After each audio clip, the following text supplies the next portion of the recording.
नमस्कार मंडळी, मी आहे गायत्री आणि तुम्हा सगळ्यांचे खूप खूप आभार सगळ्यात आधी तर, कारण यंदाच्या वर्षीचा 2025चा गणेशोत्सव जो वंदे मातरम प्रतिष्ठानकडनं आयोजित केलेला आहे देवपूरमध्ये, तो तुम्ही अतिशय सुंदररित्या स्वीकारला आणि त्याला इतकं भरभरून प्रेम दिलं. आता मंडळी, आजही तेच करायचंय. आजचा शेवटचा दिवस आहे 5 सप्टेंबर. आजच्या दिवशी किरण पाटील प्रस्तुत खेळ पैठणीचा रंगणार आहे. होम मिनिस्टरचा कार्यक्रम आज होणार आहे ठीक 7:45 वाजता इंदिरा गार्डनला. आता आजचं खूप विशेष आहे, कारण आजचं जे पहिलं बक्षीस आहे ते आहे सोन्याची नथ, दुसरं आहे चांदीचं पैंजण आणि तिसरं आहे चांदीचं नाणं.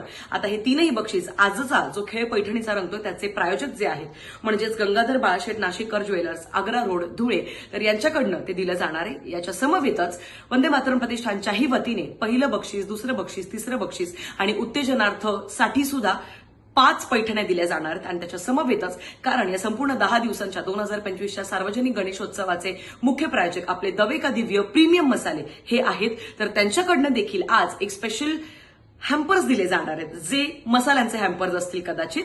सो लेट्स कीप ऑन गेसिंग. आणि हे हॅम्पर सुद्धा पहिलं बक्षीस, दुसरं बक्षीस, तिसरं बक्षीस आणि उत्तेजनार्थासाठी दिलं जाणार आहे.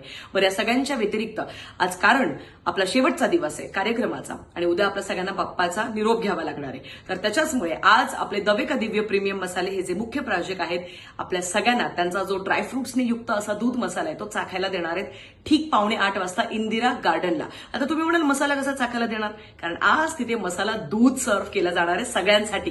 त्याच्यामुळे सगळ्यांनी अगदी सहकुटुंब सहपरिवार यायचंय आज 5 सप्टेंबरला ठीक 7:45 वाजता. त्यासाठी मी परत एकदा संपूर्ण 10 दिवसांच्या गणेशोत्सवाचे आपले मुख्य प्रायोजक म्हणजेच दवे का दिव्य प्रीमियम मसाले आणि सहप्रायोजक ध्रुव मोटर्स आणि मॅक्सलिन ग्रुप ऑफ कंपनीज या सगळ्यांचे सुद्धा तितकेच आभार मानते. परत एकदा सगळ्यांना सांगते, आज सगळ्यांनी 7:45 वाजता शार्प जमायचे इंदिरा गार्डनला. भेटूया.